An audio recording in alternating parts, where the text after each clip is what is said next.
Ibu akan mengingatkan lagi, sebelumnya kita sudah belajar tentang persamaan akuntansi.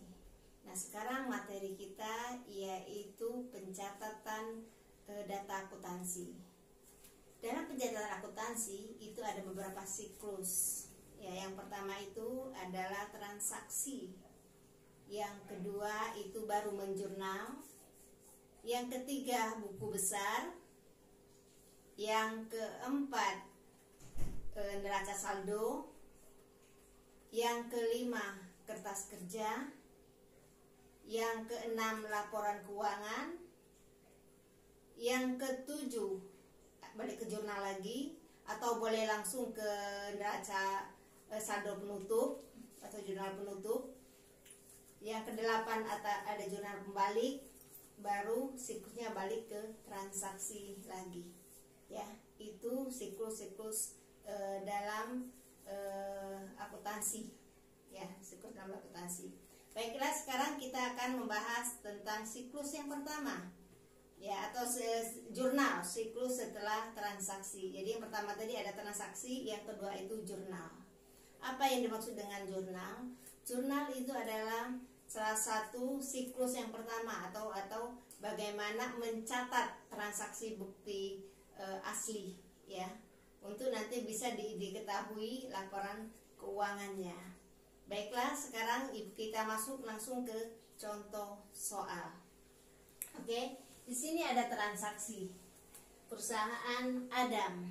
Ya, ada perusahaan Adam. Ini adalah perusahaan yang bergerak di bidang perusahaan jasa, ya, perusahaan jasa yang bergerak di bidang salon. Oke, mari disimak transaksi. Ya, transaksi di sini yaitu yang tanggal 1. Oke, dilihat Tuan Adam menyetorkan uang sebagai modal awal 10 juta. Jadi Tuan Adam menyetorkan uangnya, uang pribadinya ke perusahaan sebesar 10 juta. Nah, kira-kira dalam penjurnalan umum apa yang akan terjadi? Oke, jadi seorang akuntan itu harus mencatat uang tadi yang udah dimasukkan Tuan Adam 10 juta itu harus dicatat di dalam jurnal umum. Jurnal umum ini ada beberapa tabelnya, ada bentuk tabelnya, ada tanggal, keterangan, ada referensi, biasanya ada debit dan kreditnya, ya. Oke, kita ulangi lagi. Tuan Adam menyetorkan uang 10 juta sebagai modal awal. Transaksi dicatat atau penjurnalnya adalah berarti kalau Tuan Adam menyetorkan uang, otomatis bagi perusahaan itu uang masuk sebesar 10 juta. Ya. Uang masuk perusahaan 10 juta. Seorang akuntan akan mencatat, berarti uang kas. Jadi kalau uang masuk itu pasti pengaruhnya ke kas. Kasnya akan nambah. Ya, kas akan nambah 10 juta. Jadi posisinya kas nambah 10 juta. Jadi kalau kas nambah 10 juta, maka posisinya di debit sebesar 10 juta. Ya, karena tadi kasnya nambah karena uang masuk. Jadi posisinya di debit 10 juta. Sebelah kreditnya apa? Tinggal kita lihat di soal. Oh, tadi untuk modal. Jadi dituliskan di sini modal. Modal Tuan Adam 10 juta. Posisi di kredit. Oke? Jadi itu. Jadi kamu bayangkan perusahaan tersebut akan menerima uang atau mengeluarkan uang. Kalau dia menerimakan uang, maka akan dicatat di sebelah debit sebagai kas kalau uangnya sudah diterima. Ya, tapi kalau uangnya belum diterima berarti sebagai piutang. Oke. Transaksi yang kedua. Oke. Pada tanggal 2 dibeli peralatan salon 5 juta. Dibeli peralatan salon 5 juta. Oke, simak transaksinya. Ibu ulang lagi, dibeli peralatan salon 5 juta. Kamu bayangkan kalau dibeli, uang keluar atau masuk? Oke, otomatis kalau kita membeli peralatan salon, uang akan keluar. Ibu ulangi lagi, kalau uang keluar, ngaruhnya ke kas. Kas kita berkurang kalau kita belanja atau kita beli. Otomatis kalau kas keluar, posisi uang kas kita ada di kredit. ya. Ya, di sini 5 juta kredit. Kamu simaknya deh. Karena uang kita keluar. Ya. Untuk apa uang keluar tadi? Kebutuhannya untuk membeli peralatan salon. Jadi di sebelah debitnya ditulis peralatan salon. Jadi intinya perusahaan mendapatkan peralatan salon 5 juta dan uang kasnya keluar 5 juta. Oke, kita lanjut. Dibeli peralatan kantor, perlengkapan kantor. Oke, dibeli perlengkapan kantor sebesar 3.500.000. Oke, masih sama kayak tadi. Kalau tadi peralatan, sekarang perlengkapan. Perlengkapan kantor dibeli 3.500.000. Bayangkan lagi, 3.500.000 ya dibeli. Berarti uang kas keluar. Ingat kata Bu Desma, uang kas keluar. Berarti kasnya sebelah kredit. Ya, ulangi lagi. Kasnya sebelah kredit ya. Di sini kasnya sebelah kredit sebesar 3.500.000 karena uang kas kita ke luar, kita belanja tadi, kasnya di kredit. Ya, yang di debitnya apa? Kita lihat ke transaksi, yaitu untuk membeli perlengkapan kantor. Jadi di transaksi tanggal 4 tulisnya perlengkapan kantor di debit 3.500.000, kasnya di kredit 3.500.000. Oke. Transaksi berikutnya tanggal 7. Dibayar beban-beban. Bayangkan lagi. Dibayar beban-beban. Kita membayar beban-beban perusahaan. Uang keluar. Ingat kata Bu Desma, uang keluar. Berarti kasnya sebelah kredit.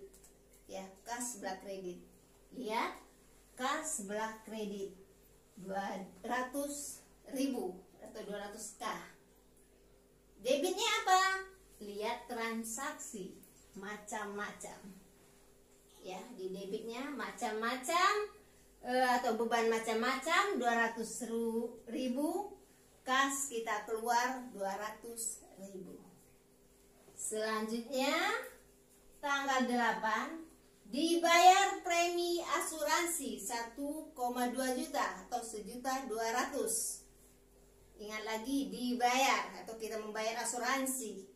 Uang kas keluar. Lanjut, kas keluar otomatis sebelah kredit.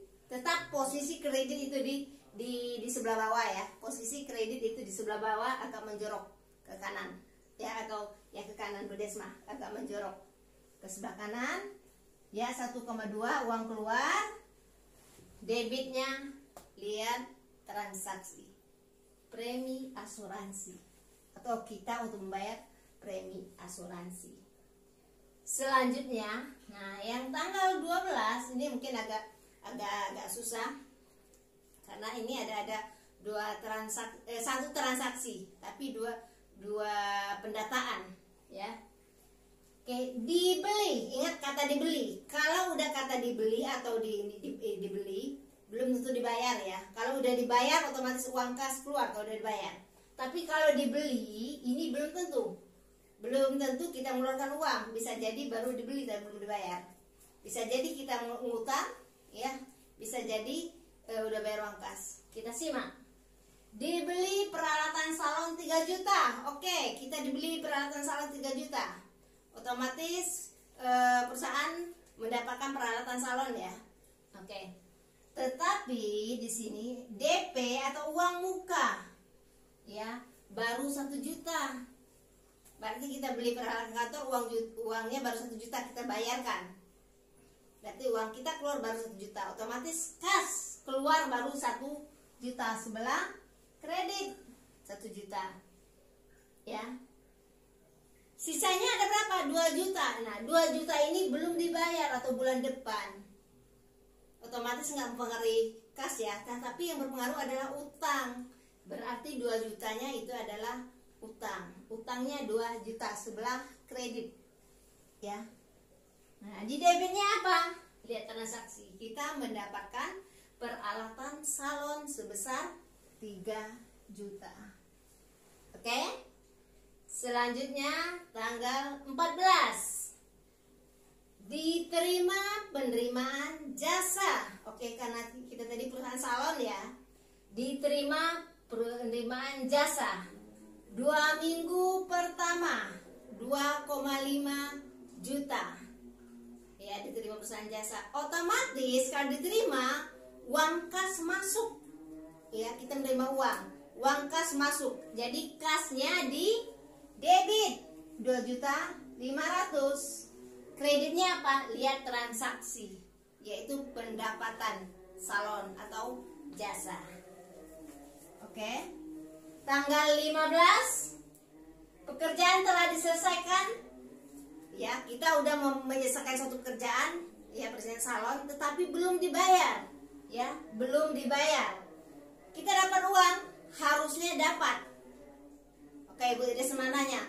Kalau ada orang yang menerima kita menyelesaikan pekerjaan, harusnya kita dapat uang, tetapi belum dibayar.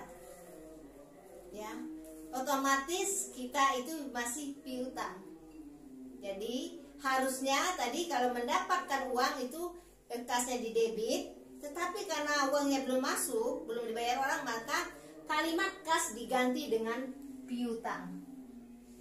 Ya, kalimat kas diganti dengan piutang, yaitu 500.000. Kreditnya pendapatan salon, lihat transaksi. Terakhir, tanggal 17, diterima hasil penjualan sampo. Berarti sampo yang dijual, tapi bukan servis kita. Bukan kita melayani orang atau orang lagi ke salon ya, tapi kita punya sampo lebih, kita jual, otomatis dapat uang nggak? Ya, otomatis dapat uang.